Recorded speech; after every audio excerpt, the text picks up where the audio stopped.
நான் காஃபி போட்டு கொண்டு வரேன். ஒரு நிமிஷம் இரு, காஃபிலாம் வேண்டாம். உங்ககிட்ட ஒரு விஷயம் பேசணும். மதியானம் நீங்க அவ்வளோ தடவை கால் பண்ணீங்க. அப்போ நான் ஒரு முக்கியமான கால் மீட்டிங்ல இருந்தேன். மீட்டிங் முடிஞ்சதும் உங்களுக்கு கால் பண்ணேன். ஆனா நீங்க எடுக்கல. ஆமா, நானும் பிஸி ஆயிட்டேன். சரி சொல்லுங்க, எதுக்காக கால் பண்ணீங்க? அம்மாவை பத்தி. அத்தைய பத்தியா? இல்ல, ஏன் அத்தைய பத்தி. ஓ, உடனே உங்களுக்கு கால் பண்ணிட்டாங்களா? ஆமாங்க, அம்மாவும் கோகிலாவும் ரோட்ல நடந்து வந்துட்டு இருந்தாங்க. எதிரில் நான் நடந்து வரும்போது என்ன பார்த்துட்டாங்க. நானும் அவங்கள பார்த்தேன். உடனே அம்மா என்கிட்ட பேசுறதுக்காக வர இருந்தாங்க. நான் முகத்தை திருப்பிட்டு போயிட்டேன். நான் தான் அவங்க கூட பேச மாட்டேன்னு அத்தை முன்னாடியே சொல்லிட்டேன்ல. அது அவங்களுக்கும் தெரியும். அப்புறம் நான் பேசலன்னு எதுக்காக ஃபீல் பண்ணணும்? உங்களுக்கு ஃபோன் பண்ணி எதுக்காக கம்ப்ளைண்ட் எல்லாம் பண்ணணும்? நான் சொல்ல வந்த விஷயமே வேறமா. வேறயா? என்ன சொல்ல வந்தீங்க? நீ பாட்டுக்கு அவங்களை கண்டுக்காம போயிட்ட. எதிரில் பார்த்தும் மகா முகத்தை திருப்பிட்டு போயிட்டாளே என்ன, அதையே நினைச்சு புலம்பிக்கிட்டே மாவு அரைச்சிருக்காங்க. கிரைண்டர் கல்லுல விரல் மாட்டி அடிபட்டு ஒரே ரத்தம் மகா. அப்படியே மயக்கம் போட்டு விழுந்துட்டாங்க. என்ன சொல்றீங்க? ஆமா மகா, உன் தங்கச்சிங்கள அத்தைய ஹாஸ்பிட்டல் அட்மிட் பண்ணி எனக்கு கால் பண்ணாங்க. நான் அத்தைய பார்க்க ஹாஸ்பிட்டலுக்கு போயிருந்தேன்.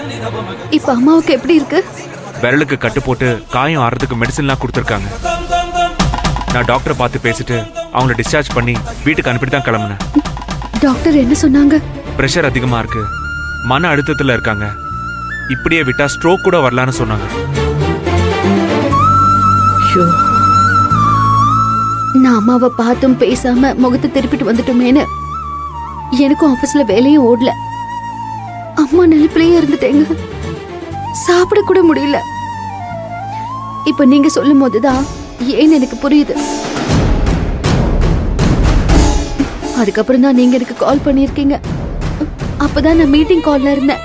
எனக்கு ஏதாவது ஒன்று ஆகி நான் செத்துட்டா கூட என் பொண்ணு என்னை பார்க்க வரமாட்டான்னு சொல்லி அத்தை ஃபீல் பண்ணி அழுதாங்க. அப்படியெல்லாம் ஆகாது, மகா கிட்ட பேசி உங்களை வந்து பார்க்க சொல்றேன்னு சொல்லிட்டு வந்திருக்கேன். நாளைக்கு நீ போய் அத்தையை பார்த்துட்டு வா மகா. உடம்புக்கு முடியாத அவங்கள போய் பார்க்கறதால உடனே அவங்க கூட உறவாடுறோம், அவங்கள சப்போர்ட் பண்றோம்னு ஒன்றும் அர்த்தம் கிடையாது. என்ன மகா, நாளைக்கு அத்தையை பார்த்துட்டு அப்படியே வேலைக்கு போறியா?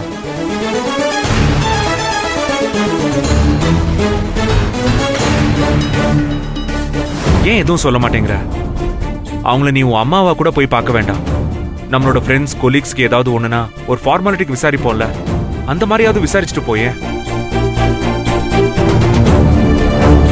அத்தைக்கும் ஒரு தெம்பா இருக்கும்ல மகா. என்ன சொல்ற?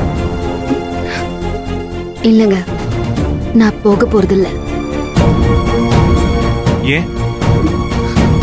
ஏன்னா நான் அத்தைக்கு சத்தியம் பண்ணி கொடுத்துருக்கேன்ல. என்ன பெரிய சத்தியம்? அம்மாவை பார்க்க போறதுக்கு எந்த ஒரு சத்தியமும் தடையா இருக்க முடியாது மகா. ஆளுக்கு தகுந்த மாதிரி மாத்திக்கிட்டா அதுக்கு பேரு சத்தியம் கிடையாது. அதோட அத்தைக்கு தெரியாம போய் அம்மாவை பார்க்க சொல்றீங்களா? அது திருட்டுத்தனம்ல, தப்பு தானே? ஃப்ரெண்ட்ஸ் கொலீக்ஸ் எல்லாம் வேணும்னா ஃபார்மாலிட்டிக்காக போய் மீட் பண்ணி விசாரிக்கலாம். ஆனா என் அம்மாவை அப்படி மீட் பண்ணிட முடியுமா என்ன? இப்போ நான் இருக்கிற மனநிலைமையில அம்மாவை போய் பார்த்தா அடுத்த செகண்டே நான் கதறி அழுதுருவேங்க. என்ன பார்த்தா அம்மாவுக்கும் எப்படி இருக்கும்? இல்லங்க, என்னால முடியாது.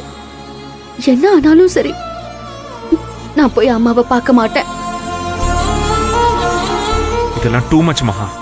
இருக்கட்டும், என்னால இந்த வீட்டுக்கு உண்டான இழப்புங்கிறது சாதாரண விஷயம் இல்லைங்க. அதை எதையுமே மனசுல வச்சுக்காம அத்தை என்னை ஏத்துக்கிட்டாங்களே, அவங்களுக்கு நான் செஞ்சு கொடுத்திருக்கிற சத்தியத்தை என்னால எந்த காலத்திலயும் மீற முடியாது.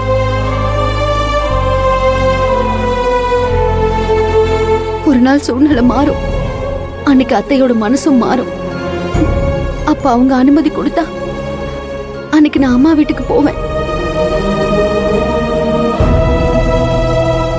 என்ன ஆனாலும் அது வரைக்கும் நான் போக மாட்டேங்க.